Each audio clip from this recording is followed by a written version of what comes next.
Vietnam युद्ध का काला इतिहास। क्या आप यकीन करेंगे कि अमेरिका एक छोटे से देश से हार सकता है? इस बात से इनकार नहीं किया जा सकता कि दूसरे विश्व युद्ध के परमाणु अटैक के बाद अमेरिका की दहशत पूरी दुनिया में थी। इसके बाद तो उस देश से टकराने के बारे में कोई सोच भी नहीं सकता था। लेकिन फिर भी ये भरोसा करना बड़ा मुश्किल है कि अमेरिका जैसा देश एक छोटे से देश के आगे घुटने टेक सकता है। हम बात कर रहे हैं वियतनाम युद्ध की, जहां अमेरिका को हार का मुंह देखना पड़ा। जानेंगे आज वियतनाम युद्ध का पूरा काला इतिहास, इसलिए बने रहिएगा हमारे साथ इस वीडियो में आखिर तक, जिसको जीतने के लिए अमेरिका ने 26 करोड़ डॉलर बम यूज करने पड़े, बल्कि 5 लाख सैनिक भी डिप्लॉय करने पड़े। दूसरे विश्व युद्ध के बाद इतने बड़े पैमाने पर बम और बारूद का इस्तेमाल नहीं हुआ था। इन सब के बावजूद अमेरिकी सेनाओं को पीछे कदम हटाने पड़े और वो वियतनाम से बाहर चली गई। वियतनाम ने अपनी छोटी सी सेना के सहारे अमेरिका को पीछे हटने पर मजबूर कर दिया।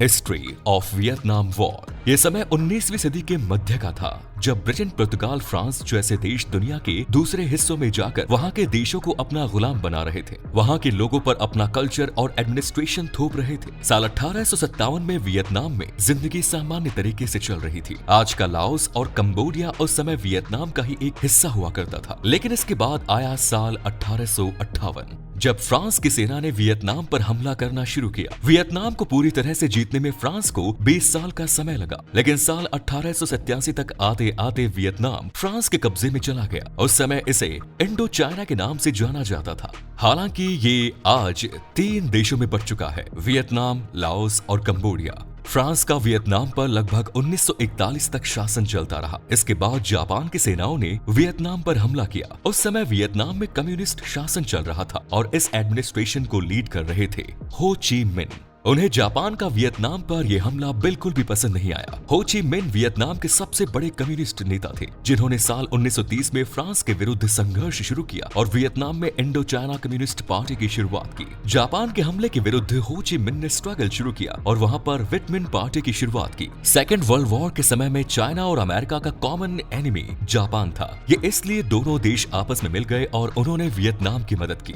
1945 में जब अमेरिका ने जापान पर एटॉमिक अटैक किया, इसके बाद जापान ने सरेंडर कर दिया और बैटलफील्ड खाली हो गई। तब यहाँ पर एक बार फिर फ्रांस ने वियतनाम की तरफ चलना शुरू किया। फ्रांस ने वियतनाम पर अपना दावा प्रस्तुत करते हुए कहा कि साल 1941 तक ये देश हमारे कब्जे में था, इसलिए इस पर अब हमारा अधिकार होगा। लेकिन हो ची मिन्ह कहाँ मानने वाले थे। वो संघर्ष पर उतर आए, लेकिन उनकी कम्युनिस्ट आइडियोलॉजी को देखकर अमेरिका को ये लगा कि कहीं ऐसा ना हो कि दुनिया में एक और कम्युनिस्ट देश पैदा हो जाए। तब उन्होंने हो ची मिन्ह के अगेंस्ट फ्रांस की मदद की। अमेरिका की मदद से फ्रांस ने अपना संघर्ष जारी रखा और वियतनाम के साउथ पार्ट पर अपना कब्जा कर लिया। बाओ दाई को यहाँ का राष्ट्रपति बनाया गया और इसे साउथ वियतनाम का नाम दिया गया, जबकि वियतनाम के नॉर्थ पार्ट पर हो ची मिन्ह रूल कर रहे थे। अमेरिका वियतनाम को डेमोक्रेटिक कंट्री बनाना चाहता था। साल 1949 तक द्वितीय विश्व युद्ध तो समाप्त हो गया था, लेकिन पूरी दुनिया में कोल्ड वॉर शुरू हो गया। युद्ध का तनाव बरकरार था। इस बीच नॉर्थ और साउथ वियतनाम को एक करने की बातें होने लगी,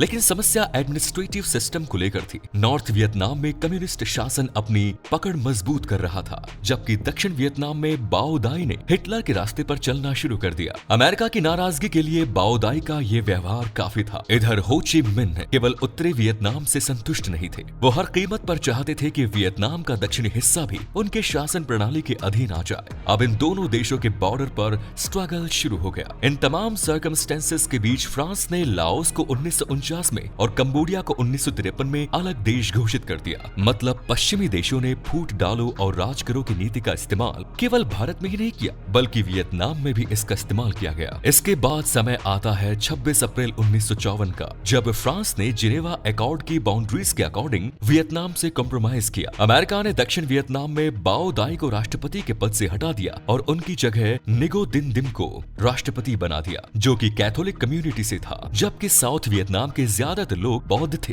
अब यहाँ सत्ता और लोगों के बीच एक नया संघर्ष शुरू हो गया और राष्ट्रपति की तरफ से बौद्ध लोगों को सताया जाने लगा। इसकी वजह से लोगों का अपने शासक से भरोसा उठ गया। साउथ वियतनाम के लोग अब नॉर्थ वियतनाम को सपोर्ट करने लगे, अपने यहाँ की सरकार का विरोध करने लगे। वियतनाम के मुद्दे पर दुनिया 2 समुदायों में बढ़ती नजर आ रही थी। अमेरिका किसी भी कीमत पर वियतनाम को कम्युनिस्ट नहीं बनने देना चाहता था, लेकिन दूसरी तरफ वो खुलकर युद्ध में आना भी नहीं चाहता था। अभी तक उसने फ्रांस को सपोर्ट किया और साउथ वियतनाम के लोगों को वेपन दिए ताकि वो युद्ध कर सके। दूसरी तरफ नॉर्थ वियतनाम के रूलर हो चिन मिन को चीन के साथ साथ सोवियत संघ का भी सपोर्ट मिल गया। अब ये कह सकते हैं कि युद्ध लगभग बराबरी वाली स्थिति में पहुंच गया था। अमेरिकी सैन्य अधिकारी सीधे सीधे वियतनाम के युद्ध के क्षेत्र में उतरना चाहते थे, लेकिन साल 1961 में अमेरिकन राष्ट्रपति जॉन एफ कैनेडी ने वियतनाम युद्ध में सेना भेजने से इनकार कर दिया। साल 1963 में उनकी हत्या हो गई और उसके बाद नए राष्ट्रपति बने लिंडन बी जॉनसन। उन्होंने सीधे सीधे वियतनाम युद्ध में उतरने का ऐलान कर दिया। लेकिन एक सच ये भी था कि अगर अमेरिकी सीधे सीधे वियतनाम जैसे छोटे से देश में युद्ध के लिए उतरता है, उसके लिए बड़ी ही शर्म की बात होती है।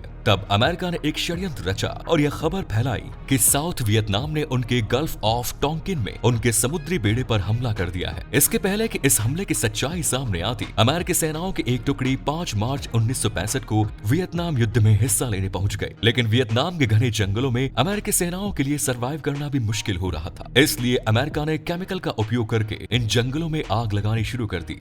जंगलों में अमेरिकी केमिकल का प्रभाव आदि मौजूद है। वियतनाम के जंगलों में वहां के सैनिक अच्छी तरह परिचित थे। जंगलों के बीच जमीन के नीचे उन्होंने गुफाएं और सुरंगें भी बनवा रखी थी। अब युद्ध के दौरान वियतनामी सैनिक अमेरिकी सेनाओं के सामने अचानक प्रकट होते हैं, हमला करते हैं और फिर गायब हो जाते हैं। दूसरी तरफ वियतनाम के कीचड़ भरे दलदली जंगलों की जमीन अमेरिकी सैनिकों के लिए मुश्किल पैदा कर रही थी। इस तरह की बैटलफील्ड में उन्हें पहली बार एक्सपीरियंस हो रहा था। लिहाजा अमेरिका अपने सैनिकों की संख्या बढ़ाता चला गया। 50,000 से बढ़कर अमेरिकी सैनिक 1.5 लाख से 3 लाख तक पहुंच गए। साल 1967 तक अमेरिकी सैनिकों की संख्या वियतनाम युद्ध में 5 लाख तक पहुंच गई थी। लेकिन अमेरिका से लड़ने का वियतनाम के लोगों का जज्बा जबरदस्त था। पुरुषों के साथ साथ महिलाएं कंधे से कंधा मिलाकर लड़ रही थी, लेकिन उनके बच्चे भी इस युद्ध में पीछे नहीं। इसके बाद अमेरिका ने साल 1968 में वियतनाम के लोगों पर आसमान से बमबारी शुरू कर दी। एक साल के दौरान अमेरिका ने 20,000 टन बम वियतनाम पर बरसाए, जिसमें वियतनाम के लाखों लोगों की शहादत हुई। भले ही इस युद्ध में मानवता का संहार करके अमेरिका अपनी पीठ थपथपा रहा हो, लेकिन हकीकत यह है कि खुद यूएस मीडिया ने वहां की सरकार को विलन और वियतनाम को विक्टिम के तौर पर दिखाना शुरू कर दिया। इस घटना से पूरी दुनिया में अमेरिका की किरकिरी शुरू हो गई। अमेरिका की सड़कों पर अपने ही देश के सैनिकों के खिलाफ प्रोटेस्ट शुरू हो गए। दूसरी तरफ वियतनाम के लोग अपने अस्तित्व की जंग लड़ रहे थे। वो टस से मस होने को तैयार नहीं थे। फाइनली 1973 में अमेरिका को ही हार का सामना कर हार माननी पड़ी और अपने कदम पीछे हटाने पड़े। इसके बाद वियतनाम ने साउथ वियतनाम की राजधानी सिंगोन पर अपना कब्जा कर लिया और साल 1975 में पूरा का पूरा वियतनाम एक देश के रूप में दुनिया के सामने आया। लेकिन इस पूरे युद्ध के दौरान वियतनाम के 14 लाख सैनिकों ने अपनी शहादत दी, जबकि अमेरिका के भी 58,000 सैनिकों ने अपनी जान गंवाई। एक महाशक्ति माना जाने वाला अमेरिका एक छोटे से देश वियतनाम पर इतने लंबे समय के संघर्ष और युद्ध के बाद भी कब्जा नहीं कर सका। कुछ लोगों का ये भी कहना है कि वियतनाम के युद्ध में ना तो कोई जीता और ना ही कोई हारा। वियतनाम के लोग अपने अस्तित्व के संघर्ष को लेकर लड़ रहे थे। वो अपने मकसद में कामयाब रहे, जबकि अमेरिका को अपना मकसद भूलकर कदम पीछे लेने पड़े। वैसे आप इस बारे में क्या सोचते हैं? कमेंट्स बॉक्स में जरूर बताएं। फिर मिलेंगे नए वीडियो में। जय हिंद, जय भारत।